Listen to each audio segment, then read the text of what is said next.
Hola, ¿qué tal? Buenas tardes. A continuación vamos a hablar acerca del testamento hológrafo. Bueno, el testamento hológrafo primeramente tiene su fundamento legal en los artículos 2873 al 2887 del Código Civil del Estado de Jalisco. Bueno, en el 2873 nos vienen los requisitos de el cual debe de estar realizado por una persona mayor de edad, debe ser escrito con su puño y letra, firmado por él, y debajo de su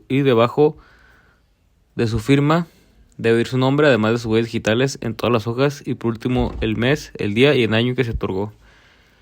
Bueno, aquí ya después el artículo 2875 dice que ese después de que ya se realizó el testamento, se debe hacer por duplicado y el original deberá ser depositado en la sección del registro público de la propiedad correspondiente.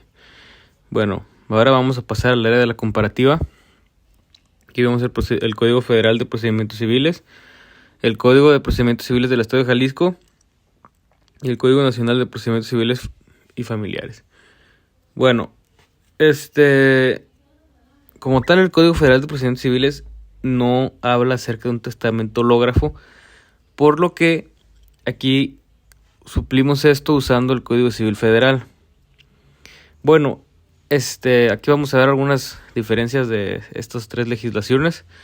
Bueno, primero el Código del Estado nos establece quién es el competente. En el del Estado es el tribunal. Y en el Código Nacional nos refiere a una autoridad jurisdiccional que como tal, pues, al final de cuentas puede ser el mismo, pero el Estado nos dice quién debe de ser y autoridad jurisdiccional pues puede ser alguna otra que se designe. Bueno, después tenemos que hay artículos que en esencia son los mismos. Por ejemplo, el 943 y el 987 son muy parecidos y solo cambia un poco algunas palabras o así, pero en realidad te quieren decir la misma idea. Bueno, después, en el artículo 788 del Código Nacional, nos refiere a qué sucede después de que la oficina que realiza estas funciones atiende el requerimiento y remite el testamento. Lo que procede a hacer lo que refiere al Código Civil de la entidad federativa donde se lleva a cabo el procedimiento. En el Código del Estado, en su artículo 944, nos refiere al procedimiento y que ya que el encargado del registro público ya remitió el testamento al juez. Primero se verifica la honestidad del testamento conforme viene en la ley, posteriormente se verifica que se cumplan la legalidad de los testigos. Una vez se cumple lo anterior, en presencia de la Procuraduría Social, los interesados y testigos, se abrirá el sobre del testamento y si se cumple con requisitos legales se declara conforme al testamento. Bueno, aquí nos dice, como podemos ver en el federal, nos dice que qué sucede después y nos dice pues más que nada el federal es como más a grandes rasgos. Es como más casuístico, tienes que ver qué es lo que tienes que hacer. Y el estatal sí te especifica quiénes tienen que estar. Y viene todo más como más asentado y más claro. Bueno, después aquí a lo que yo les decía que son artículos muy similares. En el artículo 945 del Código Estatal y 789 del estatal, ambos códigos nos refieren a qué sucede cuando la firma del estador debe de ser reconocida. Además, esto se hace cuando no hay testigos o no se consideran válidos, ya sea porque son firmas o con raspaduras o enmendaduras.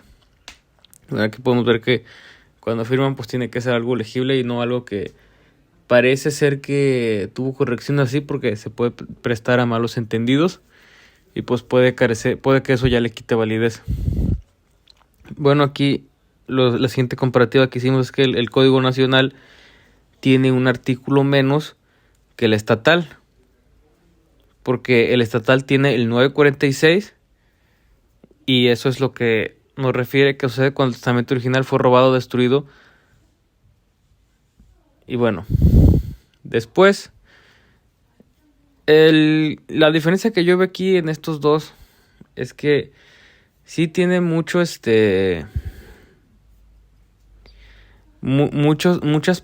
muy parecido, pero sí cambia un poco, porque como ya lo dije antes, el estatal viene como paso a paso y el otro es como más general, y ya dependiendo de lo que llegue en lo federal, ya ven qué es lo que hacen. Bueno, y ahora vamos a hablar del federal. El Código Federal de Procedimientos Civiles solo nos habla del juicio de sucesión, por lo cual procedimos a utilizar el Código Federal. Fue lo que yo les estaba comentando al inicio, que por eso no funciona. Pero, sin embargo, cuando hablamos del federal, nos damos cuenta que el federal es muy, pero muy parecido al Código Civil de Jalisco. Inclusive aquí puse unas fotos meramente ilustrativas, que haz de cuenta que del lado izquierdo es el código del estado y del derecho es el federal. Y hay artículos que vienen redactados de la misma manera. Por ejemplo, recibe el testamento, el juez examinará la cubierta que contiene para cerciorarse de que no ha sido violada. Y luego aquí el 2884 dice, recibe el testamento, el juez examinará la cubierta que lo contiene para cerciorarse de que no ha sido violada. Entonces, como tal es lo mismo, y yo puse estos porque es iguales. Y luego en la siguiente que dice, el de Jalisco dice 2874 nos refiere, si contuviera palabras tachadas en manduras o entre renglones, lo salvará el testador bajo su firma. Y luego en el 1552 dice, si contuviera palabras tachadas en manduras o renglones, lo salvará el testador bajo su firma. Entonces aquí nos podemos dar cuenta que el Código Civil de Jalisco fue inspirado en el Código Federal. Si no, es lo mismo, hay artículos que son iguales y hay otros que cambian, pero son pocas palabras. Bueno, por último aquí pusimos... Sí, por último aquí pusimos unas jurisprudencias, las cuales son tesis de la Suprema Corte de Justicia. Y bueno, aquí en la primera, nos dice el testamento privado. Y esta tesis que pusimos, más que nada es una comparativa entre el privado y el hológrafo, que es diferente lo que se requiere para cada uno. Y luego aquí tenemos otra tesis en materia laboral, la cual también nos habla del testamento privado y el hológrafo. Y ya aquí viene la tipo de tesis que fue. Y más que, bueno, estas son jurisprudencias. Estas dos. Y bueno, aquí al final pues pusimos lo que es el testamento jurídico. Hológrafo quiere decir que es un testamento escrito íntegramente de su puño y letra por el testador. Lacrado es otra palabra que no sabemos el significado. Lacrado quiere decir porción de lacre sobre la que generalmente se estampa un sello y sirve para cerrar una carta o un paquete. Bueno, este es como pues sí, como tal el sello que se pone en las cartas. Bueno, el siguiente es avintestato, procedimiento usual sobre herencia, adjudicación de bienes que me sin testar.